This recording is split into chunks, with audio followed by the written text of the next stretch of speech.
constitution yedu inotiyo after every 5 years tunaenda ku Congress. Takaita Congress yedu about 5 years. Every 5 years tunaenda ku Congress, adidi? Tunaenda Congress ikoko tosabza president wedu. President wedu anafana machema maviri 5 years, 5 years. Inda kaita 5 years yokutanga ikapera kana Congress mukanidzorera. So ndakuita my last 5 years. Tapera manje. Ndoenda kunozorora. Toenda ku Congress motsvaka umwe. Anotunamira achitevedzera tsoka dzangu. Maziwa? Mazuva amwe kuzorora pedo. Chaenda kunozorora. Toenda ku Congress motsvaka anotevedza tsoka dzangu. Dzamunhu mutapa. Mozvinzwa? Ndakuruma nzeve. Tomorrow is our future, which we must construct. Masquerasi Zimbabwe, welcome to our channels, Confessions and Deep Secrets. Kanakariki kutanga kukuya paneno channel, please don't forget to subscribe. Kana chukwa garo ka subscribe, but don't forget to comment and share this video. Nasi Zimbabwe tafigira inyaya yabuditswa na President Mnangagwa Buddha Vachiti. He is currently serving his second and final term as the president of Zimbabwe. Mnangagwa vakameka remarks so Thursday apa vanga vachikomista a juice and water production plant at the Mutare Teachers College. According to George Charamba, the deputy chief secretary in the office of the president and cabinet presidential communications, vaposta on his ex-yando yakanzi Donza Msoro 007 vachitaura ivo vachiti Zvataurwa Mnangagwa ichokwadi and ZANU-PF ichasarudza their successor when the time is appropriate. Vabuda ivo vachitaura vachiti, speaking in Shona, the president Dr. E.D. Mnangagwa indicated that both the party and national constitutions provide for 2-term limits, and in his case, he added he is now working on his second and last term, and he was on his way to taking a deserved rest. When the time comes, added the president, ZANU-PF will congregate to elect a new leader. This is what provides for national stability. He also stressed the need for adherence to party line and party discipline.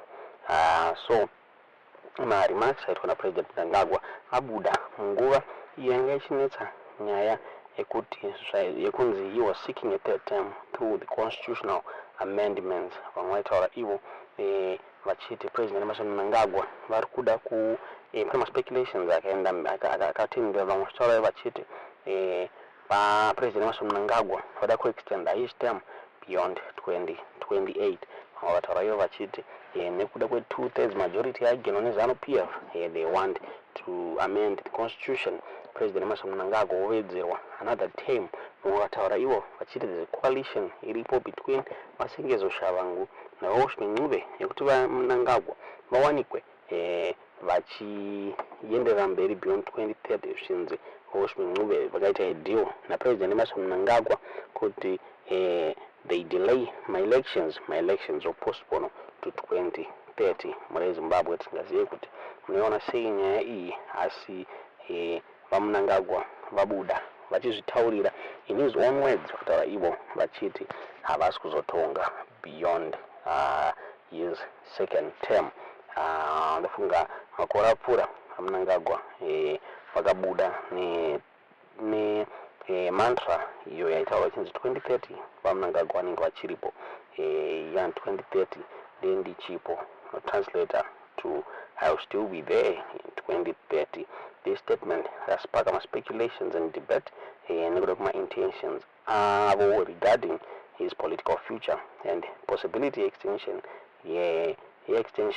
my terms are beyond 2 terms by Zimbabwe. So remarks aitwa naMnangagwa muzuva ranhasi pavabuda vachitaura vachiti he is serving his second and final term as president, indicate a shift in his stance reZimbabwe. The slogan 2030 for Mnangagwa vanenge vachipo is not even valid, as people saying Mwana Muda Ncube were pushing for that slogan, but Mnangagwa told vachiti no, he's going to follow the constitution. During an interview yavakaita ne CNN vachitaura ivo vachiti he is going to abide by the constitution. So nasi those vazobuda vachitaura kuti mungonzwa vachitaura vega muhamati zvamukufunga pamusoro penyaya iyi mucomment section.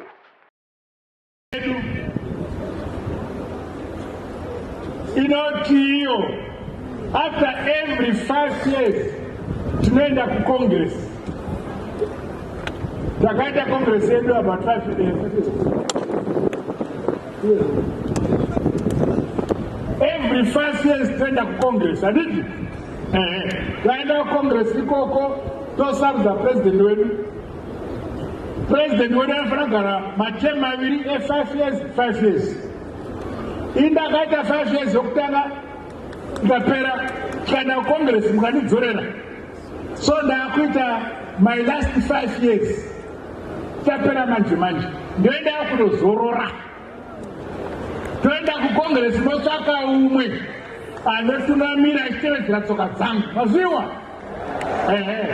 Mazuva angu okuzorora pedu.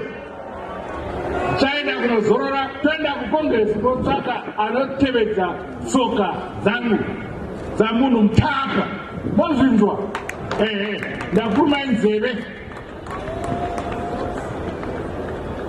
Tomorrow is our future, which we must consider. Tofuga mangozvinzira mega mureZimbabwe, President Emmerson Mnangagwa achizvitaurira kuti he will serve 2 terms vobva vazorora vobva vasiyana nechigaro. Kutaura ivo vachiti nguva yavo yava pedyo mureZimbabwe, tingazivi kunyanya sei nyaya iyi. So according to many people, Vice President Constantino Chiwenga Varikunzi is the most favorable candidate to replace President Mnangagwa. mureZimbabwe, since the Parkwendo constitution, he is likely going to be voted as the second president who are Achawangwa campaign in elections at 2022. However, there are other who are talking President Emmerson Mnangagwa vakapositiona hama dzavo pamwechete nevana vavo kuti vanenge vachita take over chigaro. Vataura ivo according to ZW News vaitaura ivo vachiti Fana Frederick Shava naMaJuly Moyo ndo vanhu vari kudiwa naPresident Emmerson Mnangagwa kuti vanenge vachivareplace pachigaro ichi mureZimbabwe. Tingaziva kuti munoona sei nyaya iyi. Vamwe kutaura kuti nemafactions arimo muZANU-PF, asi according to the ZANU-PF, they are saying kuti party yavo haina chiri kunetsa since they are moving smoothly, and Vice President Constantino Chiwenga is the favorable candidate. Tisingaziva kuti munoona sei nyaya iyi. Tudziwa mukufunga kuti ndiani achawanikwa achisucceeda President Emmerson Mnangagwa pachigaro chavo. Tudziwa zvamukufunga pamusoro penyaya iyi mucomment section.